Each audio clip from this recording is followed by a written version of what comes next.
Hey friends, I hope your week is off to a great start. Today we're going to be trying out Sohla's recipe for trail mix cookies. I haven't made a cookie recipe in a while, so looking forward to trying this one out today.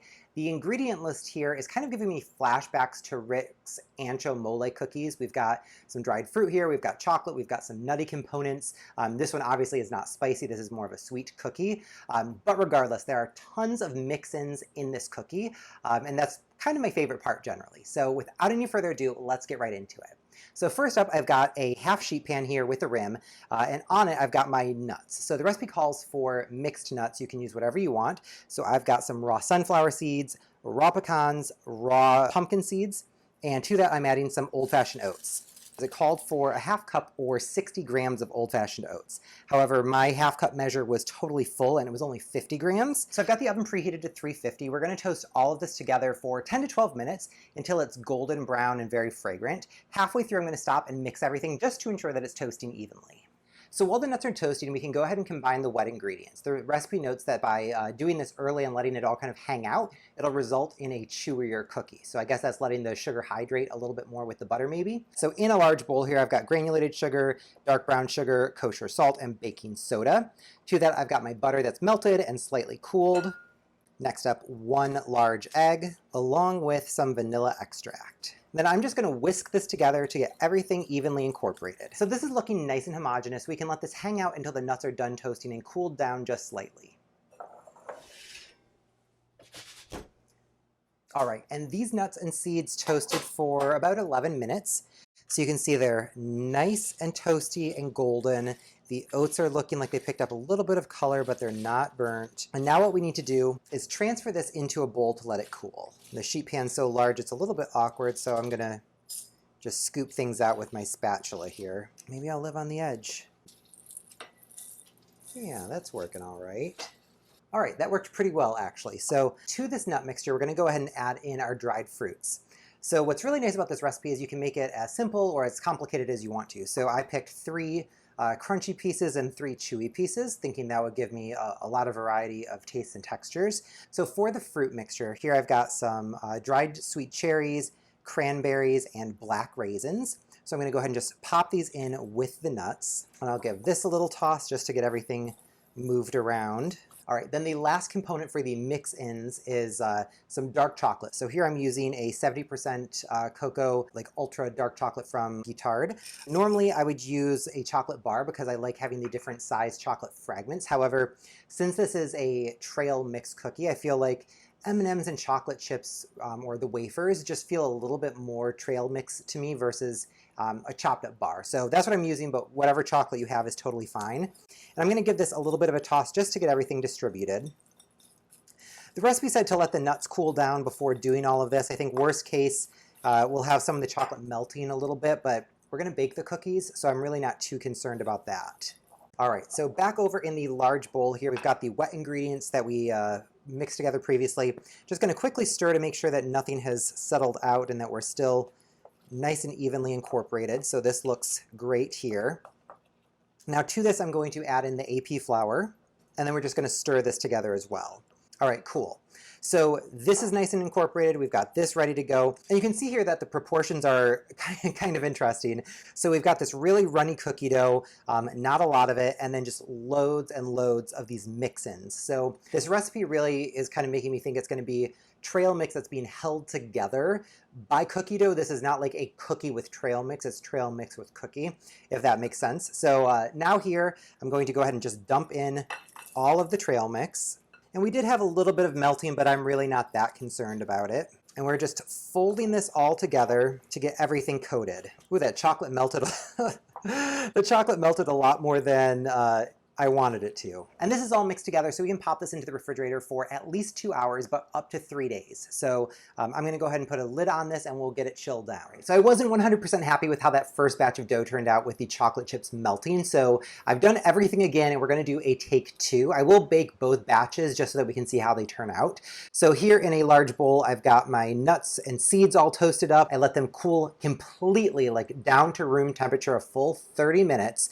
I added to that the same exact exact mix of dried fruit and the same amount of chocolate chips. So you can see here, no melting whatsoever going on here. Here I've got the wet ingredients all portioned out. So we'll go ahead and get these finished off just really quickly. All right, so fully mixed. Now I'm adding in the AP flour. Perfect. So back to where things went awry last time.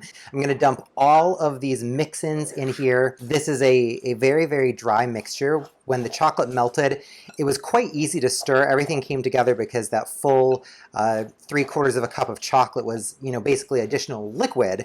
Now here it's, acting as solid, which is what it was supposed to do. So you can see that this is basically like if you were making granola, this is really kind of crumbling and falling apart. There's not really a lot of structure to the dough. So this should be remedied by letting this sit the 2 hours up to 3 days, same as before. So I'm gonna go ahead and cover this, pop it into the refrigerator, and I think we'll go ahead and bake the cookies tomorrow.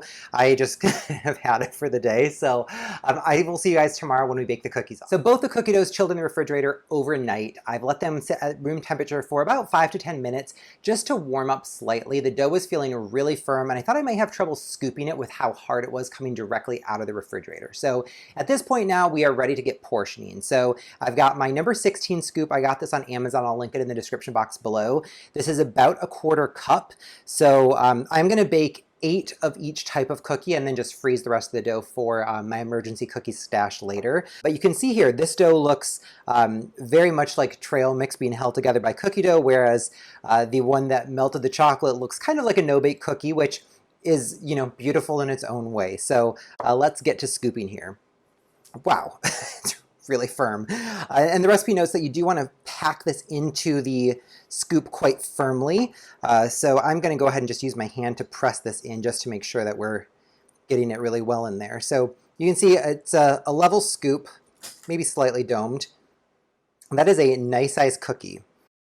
And going off the picture on the BA website, my assumption is that these cookies are not really going to spread out too much. So I'm not overly concerned about having a lot of space between the cookies. So I've got my cookies all portioned out, and now we need to smush these down to about 2 1/4 inches wide and 3/4 of an inch tall. The finishing touch on these cookies is some flaky sea salt. I'm just gonna do a little sprinkling over the top of these. So I'm gonna pop this into my preheated 350-degree oven for 11 to 13 minutes. I'm looking for these to get a little bit golden brown and to no longer look wet. And while those cookies are baking, we can go ahead and portion out the chocolate version, or my mistake version of this cookie. So the texture of this chocolate dough is actually much, much more firm than the version that was made correctly. And that is primarily because all of this chocolate melted. So not only has the butter firmed up in this dough, but all of the chocolate chips that were in here that melted also firmed up. So we've basically got two things that have solidified under refrigeration, which is what's causing this dough to be so much firmer and so much more crumbly. And just like with the others, we're going to push these down, flattening them out to about 3/4 of an inch thick, 2 1/4 inches across. As I'm pressing these, they're definitely starting to fall apart a little bit more. There's less structural integrity to this chocolate version of the cookie. Again, don't know what that means for baking, but it will be an adventure. Each tray of cookies baked for 11 minutes total, and they've been cooling at room temperature for about 30 minutes. And this is the end result. So overall, I really like the appearance of these. They definitely look like cousins. I mean, you can tell that they're the same thing, but I mean, clearly chocolate, clearly not chocolate. That said, I think they're both going to be delicious in their own special way. So let's go ahead and get tasting these. So first up, the one that was made correctly. So absolutely beautiful presence here. The bottom of the cookie picked up a nice golden brown color, which I really appreciate.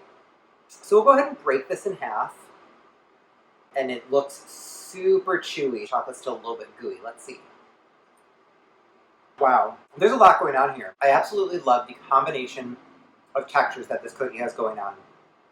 You've got the crispiness of the cookie with the chewiness of the cookie. You've got the gooey chocolate chips with the chewy fruit and the crunchy nuts and seeds. It's like everything is working so well together. Flavor-wise, this is definitely sweet. It's like an appropriately sweetened cookie. It's not over the top by any means. It does have a little bit of savoriness to it though. I think it's all working together really well. So overall, love this. All right, so next up for the chocolate version. The overall appearance of this, very consistent with the first. Obviously you can't tell whether there's browning happening on the back because the cookie is accidentally chocolate, but let's go ahead and break it open just to see what the situation is. So it's tender, but it's not chewy. The first one really had that nice bend to it. This one just kind of broke in half. Cooked the same amount of time though, this doesn't feel like a dry, snappy cookie, but the texture is quite different from when we scooped it and how it's behaving right now in its finished state. Let's give this a taste. Wow. The balance of the chocolate iteration of this cookie is not quite as good as the original. So with having the chocolate chips melted throughout, you're not getting those bursts of that really bittersweet chocolate. So it's just not quite as interesting.